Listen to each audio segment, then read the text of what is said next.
اس وقت آلو کی فصل پر فال آرمی ورم کا شدید حملہ دیکھنے میں آ رہا ہے۔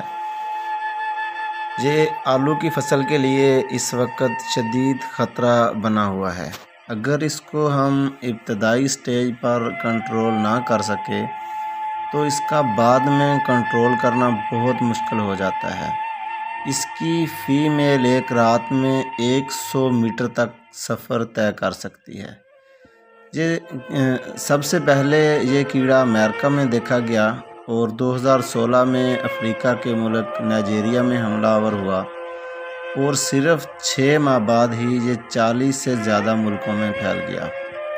2018 میں یہ ہندوستان کی ریاست کرناٹک میں دریافت ہوا اور 2019 میں پاکستان کے صوبہ سندھ میں بھی نظر آنا شروع ہو گیا۔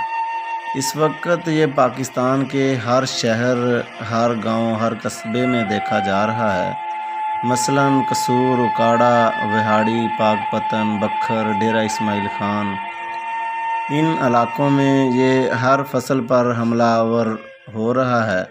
پہلے یہ مکئی کی فصل پر شدید حملہ آور ہوا تھا، اب مختلف علاقوں میں آلو کی فصل پر حملہ آور ہو رہا ہے۔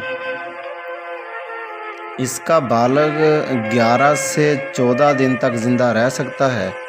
اس کی مادہ 100 سے 200 تک گچھوں کی شکل میں انڈے دیتی ہے۔ یہ 6 حالتوں میں پایا جاتا ہے۔ پہلی سٹیج میں یہ پتوں کو کھرچ کر کھاتا ہے۔ اس کا پیپا زمین کے اندر 7 سے 14 دن تک رہ سکتا ہے۔ بعض اوقات یہ پودے کے اندر بھی اپنی جگہ بنا لیتا ہے۔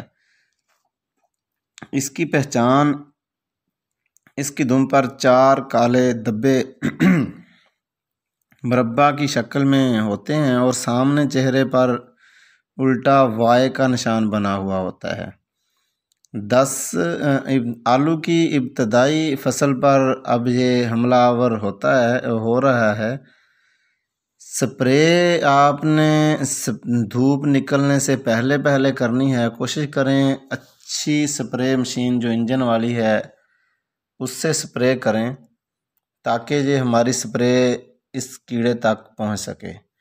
اس کا تدارک ہم کوراجن سے بھی کر سکتے ہیں۔ کوراجن ہم 100 ml پر ایکڑ استعمال کریں گے اور کم از کم 8 ٹینکیاں پر ایکڑ جو 20 لیٹر والی ہیں 160 لیٹر پانی پر ایکڑ استعمال کریں گے۔ اس کے علاوہ اس کے کنٹرول کے لیے ہم اتفاق یا رائل والوں کی وار میکس استعمال کر سکتے ہیں۔ وار میکس بھی فال آرمی ورم پر بہت ہی اچھا کنٹرول دیتی ہے، لیکن اس کی شرط یہ ہے آپ نے 150 سے 160 لیٹر پانی استعمال کرنا ہے۔ ان کے علاوہ آپ ایمامیکٹن اور لیوفینوران سے بھی فال آرمی ورم کا کنٹرول حاصل کر سکتے ہیں۔